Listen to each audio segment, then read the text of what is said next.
آیت نمبر 60 میں جہاد کی تیاری کا حکم ہے۔ اللہ رب العزت نے جہاد فی سبیل اللہ کو جیسے فرض فرمایا، جہاد کی تیاری کو مستقل فرض فرمایا۔ اور یہ بات ذہن میں رکھی، حضرات فقہائے کرام نے لکھا کہ جہاد فی سبیل اللہ کی فرضیت الگ ہے اور جہاد فی سبیل اللہ کی تیاری کی فرضیت الگ ہے۔ یعنی تیاری صرف اس شخص پر فرض نہیں ہے جو جہاد کے لیے جائے، بلکہ جہاد کی تیاری رکھنا ہر مسلمان کے لیے ضروری ہے۔ اور وجہ اس کی میں بہت تفصیل سے آپ کو پرسوں بتا چکا کہ نبی کریم صلی اللہ علیہ وسلم کی جو وعید ہے کہ جس شخص نے جہاد کی سچی نیت نہیں کی وہ نفاق پر مرے گا۔ تو جہاد کی نیت کا سچا ہونا یا نہ ہونا اللہ رب العزت نے کس بات پر موقوف فرمایا؟ آگے سورۃ التوبہ میں آ رہا ہے، اللہ تعالیٰ نے فرمایا کہ جس کی جہاد کی سچی نیت ہے لَأَعَدُّوا لَعُدَّةً، وہ جہاد کی تیاری کر کے رکھے گا۔ تو ایک مسلمان جہاد کی تربیت سے مالا مال ہو اور جہاد کی ضروری تیاری اس کے پاس ہو، وہ جہاد نہ بھی کر سکے، کم از کم اس کے لیے نفاق سے برات ہے کہ جہاد کی سچی نیت اس کی بہرحال ضرور تھی۔ تو اللہ تعالیٰ کی اور نبی کریم صلی اللہ علیہ وسلم کی اس وعید سے وہ بچے گا۔ اللہ تعالیٰ نے جہاد کی تیاری کو لازم فرمایا، اور اس میں پھر دو چیزیں، ایک ہے قوہ، قوہ کا معنی ہے رمی، نشانے بازی کی بہت اچھی مشق، اور ایسے اسلحے میں مہارت جو دور سے دشمن پر پھینک کر مارا جاتا ہے۔ جیسے اس زمانے میں تیر تھا تو دور سے مارا جاتا تھا تو انسان اپنی حفاظت میں رہ کے دشمن کو نشانہ بنا سکتا ہے۔ اللہ تعالیٰ نے ایک تو اس کی بطور خاص تاکید، آج کل جو بندوق کی نشانے بازی یہ اس کا بہترین قائم مقام ہے، اس میں مہارت حاصل کرنا جہاد کی تربیت میں یہ خاص چیز ہے۔ دوسری چیز ہے گھوڑا، گھوڑے کو پالنا، گھوڑے کی سواری کرنا۔ جہاد میں گھوڑے کا اگرچہ ایسا وقت آ جائے جس میں گھوڑے کا کردار باقی نہیں، آج کل کے زمانے کا جہاد ہے، عملی جہاد میں گھوڑے کا کوئی کردار نہیں، لیکن نبی کریم صلی اللہ علیہ وسلم کی فراست پر آپ قربان جائیے کہ اللہ کے نبی صلی اللہ علیہ وسلم نے گھوڑے کے جو فضائل بیان فرمائے تو میں الی یوم القیامہ، یہ فضائل قیامت تک کے لیے ہیں۔ جہاد میں گھوڑا کام آ رہا ہے نہیں آ رہا، لیکن گھوڑے کو پالنے کی، گھوڑے کو چارہ کھلانے کی، گھوڑے کو چلانے کی، ان کی جتنے فضائل بیان ہوئے اور گھوڑے کے پیشاب اور لید کا نامہ اعمال میں تولے جانا، یہ ساری چیزیں فرمائیں کہ یہ قیامت تک کے لیے ہیں۔ وجہ اس کی کیا ہے کہ گھوڑے کا اگرچہ جہاد کی عملی اس میں کردار نہ بھی رہے، جہاد کی تربیت میں اس کا کردار کبھی بھی ختم نہیں ہوتا۔ ایک مجاہد کو جہاد میں سب سے زیادہ جس چیز کی ضرورت ہوتی ہے جسمانی قوت سے بھی زیادہ، وہ قلبی طاقت کی ہے کہ اس کا دل مضبوط ہو، توانا ہو، اور اس کے بعد دوسرے درجے پر جسمانی قوت کی۔ جہاد کی عملی جو ہے وہ ادائیگی کے لیے یہ دو چیزیں بہت ضروری ہیں۔ ان دو چیزوں کے حصول کا دنیا میں گھڑ سواری سے بہتر اور کوئی ذریعہ نہیں ہے۔ ایک انسان کا دل طاقتور ہو جاتا ہے گھڑ سواری کرنے سے بہت زیادہ۔ یہ کہ آپ گھوڑے پر بیٹھیں پہلی بار آپ کو پتہ چلے گا کہ دل کے ساتھ کیا گزرتی ہے۔ گھوڑا جب پاؤں اٹھاتا ہے ایسا لگتا ہے کہ وہ زمین پر نہیں چل رہا بلکہ وہ انسان کو آسمان پہ لے گیا، تو بندہ یہ سمجھتا ہے میں اگر اس سے گروں گا تو گویا آسمان سے گرنا ہوگا اور میرا کچھ نہیں بچے گا۔ تو اس وقت میں جو حالات اندر گزر رہے ہوتے ہیں وہ بھی بیان کرنے کے نہیں ہیں، وہ آپ خود اس کا تجربہ کریں کبھی۔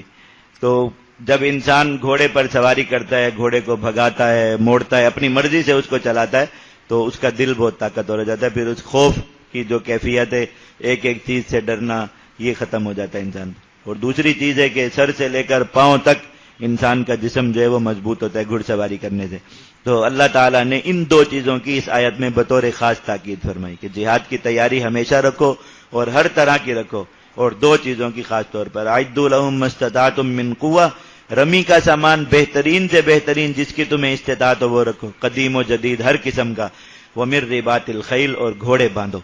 یہ دو چیزیں جہاد کی تیاری میں بہت خاص اہمیت کی حامل ہیں۔ اور آپ فضائل جہاد اٹھا کر دیکھ لیجئے، آپ سب کے پاس ہوگی ماشاءاللہ،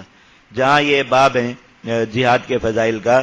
جتنی فضیلت سامان جہاد میں تیر اندازی کی اور گھڑ سواری کی، گھوڑے کی، اتنی فضیلت اور کسی بھی کام کی نہیں ہے۔ تلوار کے فضائل بھی ہیں سب چیزیں، لیکن تیر اندازی کے فضائل ان سب چیزوں سے بڑھ کر ہیں۔ اور جہاد کی تیاری میں سب سے افضل عمل تیر اندازی، یاد رکھیں، سب سے افضل عمل تیر اندازی، خواہ آپ وہ پرانی تیر اندازی کریں اور خواہ آپ یہ جو اس کے جدید طریقے ہیں ان کے مطابق رمی کی مشق کریں، تیر اندازی جہاد کی تربیت میں سب سے افضل عمل ہے، سب سے افضل عمل۔ اور اس کے بعد جو دوسرا نمبر ہے فضائل میں وہ گھوڑے کا ہے۔ گھوڑے کا تو اللہ تعالیٰ نے ایسا، میں عرض کر رہا تھا کہ گھوڑے کو اللہ تعالیٰ نے اتنا مالا مال کیا فضائل سے کہ انسان پڑے بساؤ کا دل میں یہ بھی شوق پیدا ہونے لگ جاتا ہے کہ کاش انسان ہونے کی بجائے جہاد کا گھوڑا ہوتا۔ لیکن اللہ تعالیٰ نے گھوڑے کو یہ سارے فضائل چونکہ مجاہد کے ساتھ نسبت کی وجہ سے عطا فرمائے تو مجاہد بن جانا اس سے بہرحال بہت افضل بات ہے کہ اس مجاہد کی وجہ سے اس گھوڑے کو، اس کے ساتھ جڑنے والی ہر چیز کو اللہ رب العزت فضائل سے نواز دیتے ہیں۔ اللہ تعالیٰ نے یہاں گھوڑا پالنے کے 3 جو ہے وہ فوائد ذکر فرمائے کہ یہ 3 منافع جو ہے وہ انسان کو ضرور ملیں گے اس کے۔ ایک تو جہاد کی تیاری کا حکم پورا ہو جانا، اللہ تعالیٰ کا فرض ادا ہو جانا، یہ تو ہے ہی ہے۔ پہلی چیز یہ فرمایا ترہبون بہ عدو اللہ وعدوکم، تمہارے دشمن اللہ کے دشمن یعنی کفار کے دلوں پر خوب رعب طاری ہوگا۔ کفار دیکھیں کسی مجاہد کو کہ وہ گھوڑا دوڑاتا ہے، گھوڑے کو اچھی طرح بھگاتا ہے، تو ان کے دلوں پر اس کا رعب طاری ہوگا، اور اللہ رب العزت اس کا رعب بہت دور دور تک کفار پر طاری فرما دیں گے۔ دوسری چیز وآخرین من دونہم لا تعلمونہم اللہ یعلمہم، تمہارے کچھ ایسے دشمن جنہیں تم جانتے نہیں، اللہ انہیں جانتا ہے۔ حضرات مفسرین کرام فرماتے ہیں کہ اس سے مراد شیاطین جنات ہیں، جو انسانوں کو مختلف طریقوں سے سحر کے ذریعے اور بری نظر کے ذریعے اور اپنے مس کے ذریعے انسانوں کو نقصان پہنچاتے ہیں۔ اللہ رب العزت نے وعدہ فرمایا کہ اللہ تعالیٰ ان کے قلوب پر بھی رعب طاری فرما دیں گے اور وہ مسلمانوں کو نقصان نہیں پہنچا سکیں گے۔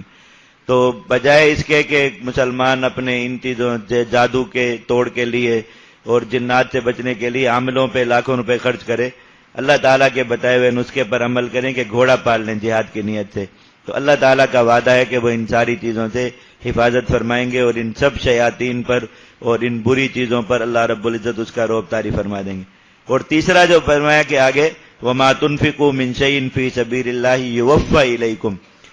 گھوڑا پالنے، گھوڑے کی خدمت پر مال خرچ کرنا، یہ انفاق فی سبیل اللہ ہے، یعنی جہاد میں مال خرچ کرنے کے جتنے فضائل ہیں وہ سارے کے سارے خود ایک انسان خود گھوڑا پالے جہاد کی نیت سے، اس کو کھلائے پلائے، تو وہ سارے کے سارے فضائل اس کو ملیں گے جو اللہ کی راہ میں جہاد میں مال خرچ کرنے کے ہوتے ہیں، اور اللہ تعالیٰ کو اس میں وعدہ یوفی الیکم، وہ برابر واپس ملے گا۔ اللہ رب العزت دنیا میں بھی وہ لوٹائیں گے جیسے جہاد میں خرچ کیے ہوئے مال کے بارے میں وعدہ فرمایا، اور آخرت میں بھی اللہ رب العزت 700 گنا کم سے کم بڑھا کر اس کا اجر عطا فرمائیں گے، اور زیادہ کی اللہ رب العزت نے کوئی حد نہیں رکھی۔ تو فضول شوق اور فضول چیزیں رکھنے کی بجائے، مہنگی گھڑیاں اور مہنگے موبائل اور یہ فضول چیزیں پالنے کی بجائے جو آخرت کا سوال اور انسان کے لیے اللہ رب العزت کی طرف سے وبال بنے آخرت کا، اللہ تعالیٰ نے اگر کسی کو مال میں استطاعت اور وسعت دی ہو وہ گھوڑا پالے اور اس گھوڑے کو کھلائے پلائے، تو دنیا کا بھی بہترین بدلہ اور آخرت کا بھی بہترین ثواب اللہ رب العزت اس پر اسے عطا فرمائیں گے، اور ان چیزوں شیطانی اثرات سے بھی وہ شخص محفوظ رہے گا۔ اللہ رب العزت نے یہ 3 وعدے فرمائے گھوڑا پالنے والے شخص سے۔ تو جہاد کی تیاری میں خاص طور پر 2 چیزوں کی تاکید آئی، تیر اندازی کی اور گھوڑا پالنے کی۔ اللہ تعالیٰ توفیق دے تیر اندازی سیکھیں ہر طرح کی، جدید بھی اور قدیم بھی، اور اللہ تعالیٰ توفیق دے تو گھوڑا پالیں اور اسے کھلائیں پلائیں، تاکہ اللہ رب العزت نے اس کے جو سارے فوائد رکھیں، اور حضور نے جو فرمایا کہ قیامت کے دن تک اس کی پیشانی میں اللہ رب العزت نے خیر، اجر اور غنیمت رکھ دی ہے، مسلمانوں کو اس سے حصہ ملے، اللہ کے دشمنوں پر ان کا رعب طاری ہو، ان کے اپنے دشمنوں پر ان کا رعب طاری ہو، یہ سارے فائدے حاصل ہوں۔ تو جہاد کی تیاری مستقل فریضہ ہے جس کو اللہ رب العزت نے حکم فرمایا۔ اس میں جو چیز غور کرنے کی ہے وہ مستطاعتم کا لفظ ہے، کہ جہاد کی تیاری اس قدر ضروری ہے جس قدر انسان کی استطاعت ہو۔ تو اس میں ایک تو ان لوگوں کی نفی ہے جو یہ کہتے ہیں کہ مسلمانوں پر جہاد کی اتنی تیاری ضروری ہے کہ وہ کفار کے ہم پلہ ہو جائیں پھر لڑیں۔ اللہ رب العزت نے کہیں یہ نہیں فرمایا، مستطاعتم کہا، جتنی تمہارے اندر استطاعت ہے، جتنے اسباب تم حاصل کر سکتے ہو وہ حاصل کر کے کفار کے خلاف لڑائی کے لیے نکلو۔ اور دوسرا ان لوگوں کے لیے بھی اس میں جو ہے وہ اللہ رب العزت تنبیہ ہے جو اچھی تیاری کر سکتے ہیں لیکن نہیں کرتے، اللہ رب العزت ان کو تنبیہ ہے کہ وہ دوسرے امور پر مال کو خرچ کرنے کے بجائے جہاد کی تیاری پر خرچ کریں، تاکہ اپنی استطاعت کے مطابق تیاری کرنے کا جو اللہ تعالیٰ کی طرف سے حکم ہے وہ پورا ہو۔ لازمی بات ہے ایک مالدار آدمی کی استطاعت اور ایک جو ہے وہ مسکین آدمی کی استطاعت فرق ہے اللہ رب العزت کے ہاں، تو دونوں کے لیے ایک جیسی تیاری سے یہ فریضہ ادا نہیں ہو سکتا۔ جس کو اللہ رب العزت نے مال دیا اس سے اچھی تیاری مطلوب ہے، جس کے پاس مال کم ہے وہ بیچارہ اپنے اسباب اور وسائل کے مطابق جیسی تیسی تیاری کرے تو اس کا فریضہ ادا ہو جائے گا۔ دونوں کے لیے تنبیہ ہے، نہ تو کفار کے برابر ہونا اس میں اللہ رب العزت نے ہم پر لازم فرمایا، اور نہ ہی اللہ رب العزت کو یہ پسند ہے کہ مسلمان جہاد کی تیاری کو اپنے مال کے مصارف میں سے ہی سرے سے نکال کے رکھیں اور کبھی اس کی طرف توجہ بھی نہ کریں. تیر کمان لے سکتے ہیں ضرور لیں اور لائسنس کے ساتھ اسلحہ رکھ سکتے ہیں تاکہ مصنون طریقے سے نشانہ بازی کی مشق کرتے رہا کریں. تو وہ پھر لازم ہوگا جس انسان کے پاس استطاعت ہے کہ وہ اللہ رب العزت کے راستے میں جہاد کی تیاری کے لیے چیزیں حاصل کرے.